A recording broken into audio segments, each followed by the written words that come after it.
Bonjour à tous, donc bienvenue sur cette présentation au sujet des syndactylies d'orteil et de leur prise en charge médicale et chirurgicale. Donc, qu'est-ce qu'une syndactylie d'orteil? C'est une malformation congénitale qui concerne une naissance sur 800 et qui représente un accolement de deux orteils, le plus souvent par la peau et les tissus mous, mais également parfois aussi par l'os. Donc, c'est une pathologie qui est réelle, qui pose un vrai problème en chirurgie du pied et pour laquelle l'impact essentiellement psychologique peut être majeur. Il est souvent méconnu.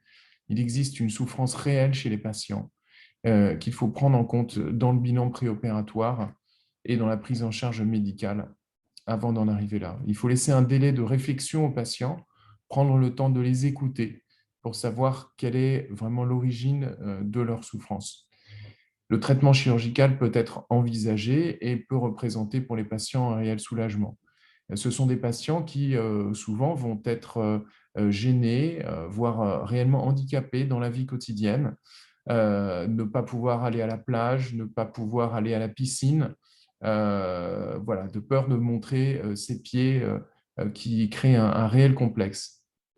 La prise en charge médicale, bien sûr, est essentielle.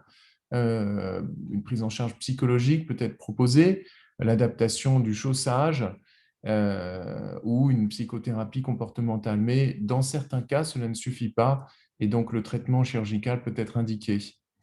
La cure se fait par un lambeau de retournement lorsque l'accolement est cutané et par les parties molles. Parfois, cela peut être un petit peu plus compliqué lorsqu'il y a un accolement osseux avec des techniques plus complexes. C'est un traitement qui peut être ambulatoire, qui nécessite que le patient reste 1 à 2 heures dans le service. Les deux côtés peuvent être opérés en même temps puisque un appui immédiat est autorisé.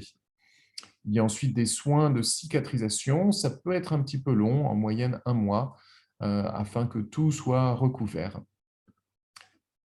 À 3 mois, on obtient ce genre de résultat. On va conseiller aux patients de bien protéger les cicatrices pour qu'elles deviennent quasi invisibles. En tout cas, pendant 1 an, de bien mettre de l'écran total ou des chaussettes pour éviter que la peau brunisse à l'endroit des cicatrices. Il faut arrêter le travail pendant 1 mois en moyenne. Ça peut être plus court, ça peut être un petit peu long, un peu plus long en fonction de la cicatrisation. Pour le sport, un petit peu plus de temps. De toute façon, toute reprise d'activité après une chirurgie du pied est progressive. La cicatrisation peut être prolongée parce que parfois on n'arrive pas à recouvrir tout en une seule fois et ça peut nécessiter une petite greffe ou un petit geste complémentaire. Voilà. Merci pour votre attention.